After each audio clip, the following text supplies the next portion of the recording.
Assalamualaikum warahmatullahi wabarakatuh. Sebelumnya, perkenalkan nama saya Wulandari, NIM 201934014 dari Prodi Pendidikan Bahasa dan Sastra Indonesia, Universitas Mulia Kudus, Fakultas Keguruan dan Ilmu Pendidikan. Pada video saya kali ini, saya akan membahas mengenai media pembelajaran bahasa Indonesia tentang penyusunan cerpen. Cerpen merupakan karya sastra pendek yang bersifat fiktif dan mengisahkan tentang suatu permasalahan yang dialami oleh tokoh secara ringkas, mulai dari pengenalan sampai akhir dari permasalahan yang dialami oleh tokoh.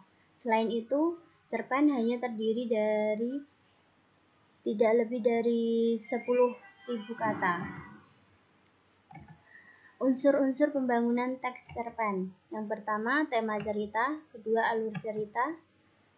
Kemudian ada penokohan, latar, tempat, waktu, dan sosial. Yang terakhir ada sudut pandang. Struktur cerpen. Yang pertama ada orientasi. Pada orientasi dapat menentukan peristiwa, penentuan gambar visual latar dan waktu kisah, pengenalan karakter, dan arah menuju komplikasi. Rangkaian peristiwa.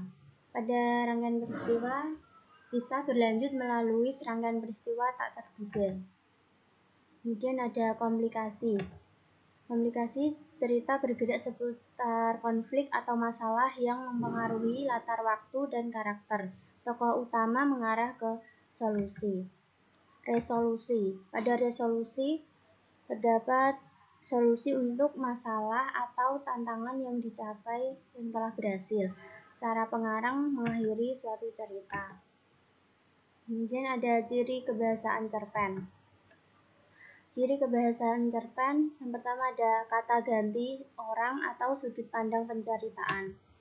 Kedua ada dialog, kata benda khusus, uraian deskriptif, penggunaan majas, dan pertanyaan retoris.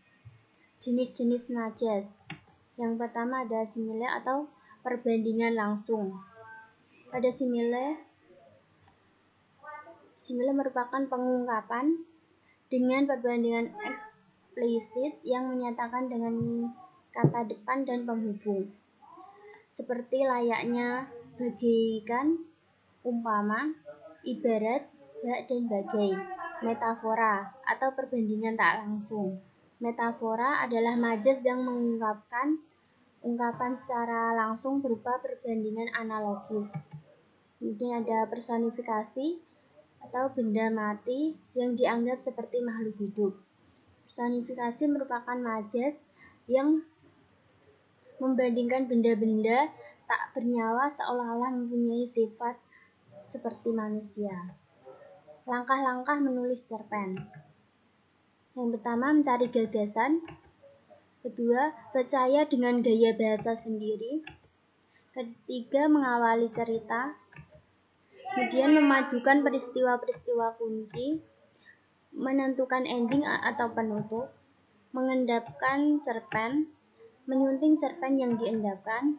Dan yang terakhir ada jangan pernah berhenti menulis. Cara membangun karakter tokoh. Yang pertama melalui ucapan-ucapan tokoh, pemberian nama, deskripsi yang disampaikan penulis, pendapat tokoh-tokoh lain, dan sikap atau reaksi tokoh terhadap kejadian tertentu. Sekian pembahasan mengenai penyusunan cerpen saya kali ini. Akhirul kalam, wassalamualaikum warahmatullahi wabarakatuh.